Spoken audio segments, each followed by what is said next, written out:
आप सभी को मेरा नमस्कार। स्वागत है आप सभी का आपके अपने चैनल में जिसका नाम है न्यू अपडेट। जैसा कि आप सभी जानते हैं कि हम ग्राम चौकीदारों को लेकर वीडियो बनाते हैं और मेरा जो वीडियो रहता है ज़्यादातर उत्तर प्रदेश के ग्राम चौकीदारों को लेकर रहता है, क्योंकि जो हमारे उत्तर प्रदेश के ग्राम चौकीदार हैं वो काफ़ी टाइम से परेशान हैं और उनकी कोई बात सुनने को तैयार नहीं है, कोई मदद करने को तैयार नहीं है, उनकी कोई आवाज़ बनने को तैयार नहीं है। बेचारे कहें तो किससे कहें, कोई सुनने वाला नहीं है। तो हम सभी मीडिया कुछ लोगों ने मिलकर ये निर्णय लिया है कि हम ग्राम चौकीदारों की आवाज़ बनेंगे और उनकी आवाज़ जनता तक, सरकार तक पहुंचाने का काम करेंगे। कल अगर कुछ ऐसा हमारे ग्राम चौकीदार करते हैं तो सरकार और जनता के पास ये सबूत हो, ये पता हो कि क्यों कर रहे हैं हमारे ग्राम चौकीदार ऐसा। कल को अगर हमारे ग्राम चौकीदार कहते हैं कि हम सरकार बदलेंगे तो इसका कारण क्या है, ये जनता को पता होना चाहिए, सरकार को पता होना चाहिए कि क्यों हमारे ग्राम चौकीदारों ने बदलाव किया है, क्यों वो आप लोगों से नाराज़ हैं, क्यों ऐसा कह रहे हैं। सभी चीज़ें हम वीडियो के माध्यम से सरकार तक पहुंचाने की कोशिश कर रहे हैं, जनता तक पहुंचाने की कोशिश कर रहे हैं।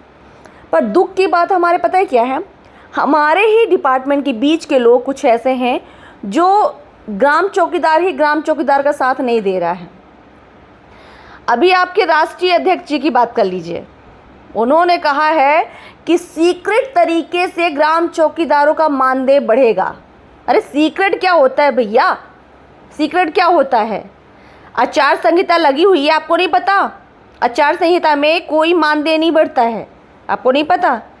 जैसे कि आप भी जानते हैं कि 47 करोड़ का बजट पास हुआ, उसमें ग्राम चौकीदारों का नाम नहीं आया है। अब सीक्रेट बजट कौन सा है मुझे तो समझ में नहीं आता है। तो मुझे ये समझ में नहीं आता है कि जब आप एक चौकीदार होके दूसरे चौकीदार को गुमराह कर रहे हैं, इससे क्या फ़ायदा मिलेगा आपको? अभी आपको कोई कह दे कि कोई ग्राम चौकीदार मुसीबत में है, आप उसका साथ देने के लिए वहाँ पे खड़े हो जाइए, तो आप नहीं खड़े होंगे। अभी हमारे ग्राम चौकीदार के साथ गलत हुआ है। आपने अभी देखा है अनु भैया का वीडियो, वो घटना वहाँ की है, बधुआ की है। वहाँ के ग्राम चौकीदारों के साथ गलत हुआ है, मगर वहाँ पे राष्ट्रीय अध्यक्ष जी का कहीं पे रोल नहीं है। वो मुसीबत में अनु भैया को बुला रहा है जो कि गैर है, लेकिन आपको नहीं बुला रहा है। क्यों?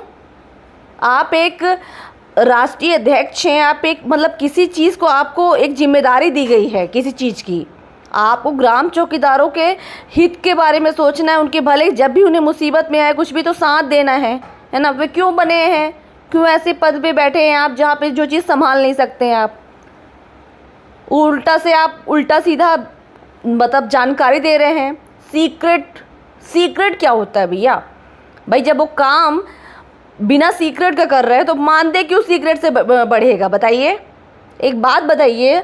मैं सूर्यमान भैया से पूछना चाहती हूँ, वो हमेशा दूसरों को ट्रोल करते रहते हैं कि वो फलाने ऐसा है, ढेमाके ऐसा है, और अब उन्होंने जो सीक्रेट वाली बात कही है, अब उससे भी लोग पूछेंगे कि भाई कहाँ सीक्रेट है ना? कल हम आप फिर से, अभी उन्होंने कहा था कि 7 तारीख को मानदेय बढ़ेगा, उस पर कुछ भी कार्रवाई नहीं हुई। अब वो कह रहे हैं सीक्रेट मानदेय बढ़ेगा। सीक्रेट क्यों मानदेय बढ़ेगा? जब वो काम सीक्रेट का नहीं कर रहे हैं, जब वो काम पूरी जिम्मेदारी से सबके सामने कर रहे हैं, तो मानदेय क्यों सीक्रेट में बढ़ेगा? सही जानकारी दीजिए कि इस टाइम पे ग्राम चौकीदारों को जगह जगह पर कैंप लगाने का काम मिला है, जगह जगह पर जागरूकता अभियान चलाने का काम मिला हमारे ग्राम चौकीदारों को। जी हाँ, हमारे ग्राम चौकीदारों को कैंप लगाने के लिए आदेश दिया गया है। हमारे कलेक्टर साहिबा ने आदेश दिया है, डीएम ने आदेश दिया है कि हमारे ग्राम चौकीदार और कई डिपार्टमेंट के लोग मिलके जगह जगह कैंप लगाएंगे, लोगों को जागरूक करेंगे वोटिंग करने के लिए। जहाँ पे सबसे कम वोट डाले जाते हैं वहाँ पे सबसे ज़्यादा वर्क किया जाएगा, सबसे ज़्यादा कैंप लगाया जाएगा। ये जानकारी आप देते नहीं हैं। वो चंदनधारी है, वो फलाने हैं, वो दिमाग है, कि क्या है? आप अगर आपको कोई जिम्मेदारी दी गई है तो उस जिम्मेदारी को निभाइए। आप कम से कम आप तो सही जानकारी दीजिए। दूसरे अगर गलत जानकारी दे रहे हैं तो चलो ठीक है, एक बार ये सोचते हैं कि वो डिपार्टमेंट में नहीं है, उन्हें जानकारी नहीं है, मगर आप डिपार्टमेंट के होकर गलत जानकारी दे रहे हैं। आप ये नहीं कह रहे हैं कि ग्राम चौकीदारों तुम वर्दी पहन के निकलो, हम तुम्हारे साथ हैं। आप खुद वर्दी नहीं पहन रहे हैं, आप खुद वर्दी का समर्थन नहीं कर रहे हैं तो काहे के राष्ट्रीय अध्यक्ष बने आप बताइए ना। हमारे तो ग्राम चौकीदार सबसे ज़्यादा आप ही से परेशान है। वो तो थाने से परेशान ही है पर आपसे भी परेशान है। पता नहीं वो कौन से लोग हैं जो आपका समर्थन करते हैं। मैं तो नहीं कहना चाहूँगी, बस क्या कहेंगे कि वो दूसरा आदमी आपका पैसा खा के 200 रुपये में और अरबपति बन जाएगा। अरे वो आदमी कितना काम कर रहा है, आज कोई मुसीबत में है तो है कोई खड़ा होने के तैयार है, कोई मदद करने को तैयार है? नहीं। मगर अनु भैया जाने को तैयार हैं, लड़ने को तैयार हैं, थाने पे लड़ जाते हैं अधिकारियों से ग्राम चौकीदारों की वर्दी के लिए। लेकिन हमारे सूर्यमान भैया कभी वर्दी को लेकर कहीं पर भी बोलते हुए नज़र नहीं आते हैं, फिर भी लोग उन्हीं को समर्थन करते रहते हैं। अरे सारे ग्राम चौकीदार एक हो जाइए ना। हैप्पी होली तो ठीक है, लेकिन जानकारी भी सही दीजिए। फ़िलहाल तो यही जानकारी निकल कर आ रही है हमारे ग्राम चौकीदारों के लिए। बहुत बड़ा अपडेट है कि हमारे ग्राम चौकीदार जो है कैंप लगाएंगे और उस पर लोगों को जागरूक करने का जो है काम करने वाले हैं। और उसमें कहा गया है कि पुलिस के अहम अंग होंगे ग्राम चौकीदार। फिर वही बात कही गई है, अहम अंग बनाते नहीं है, बस माना आया है। मान लो कि ग्राम चौकीदार अहम अंग हैं, बस जिम्मेदारी ख़त्म। अहम अंग मतलब कम से कम वर्दी तो दीजिए, लगे कहीं पे कैंप में खड़े हों, किसी को जानकारी दे तो लगे तो कि किसी डिपार्टमेंट के आदमी यहाँ पे कुछ जानकारी दे रहे हैं। सिविल ड्रेस में तो नॉर्मल इंसान रहेंगे, पता कैसे चलेगा? आजकल तो कुछ ऐसी संस्थाएं हो गई हैं जहाँ पे लाल गमछा डालने की एक स्कीम है, तो पता नहीं कि ग्राम चौकीदार हैं कि किसी संस्था के से जुड़े हुए हैं।